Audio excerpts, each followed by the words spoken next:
So in this video, you'll learn how to enable or disable the screen lock sound on your Samsung Galaxy A56. So the first step is to ensure that your phone is not set to vibrate or mute. And then once you've done that, you can then open the settings app.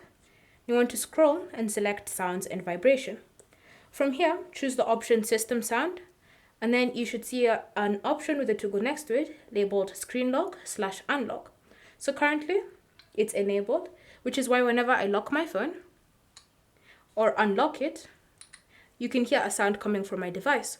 However, if you want to disable the sound, then just tap on the toggle like that and the sound will be turned off. And so now, whenever you lock or unlock, it means that you can no longer hear any sound coming from your A56. You can go a step further if you have the screen lock sounds enabled by choosing how loud the unlock sounds are. So you can use the slider to decrease or increase the screen lock sounds on your phone. If you want to disable the screen lock sounds completely without having to navigate to the settings app, then you can always just choose to put your phone in mute.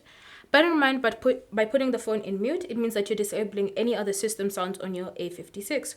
So if you're okay with that, you can just put your phone in vibrate or in mute, and that will disable any screen lock/unlock sounds on your A56. So it's up to you to decide which method you would prefer to use when it comes to managing this feature. Thank you for watching. If you have any questions or comments, leave them down below and we'll get back to you.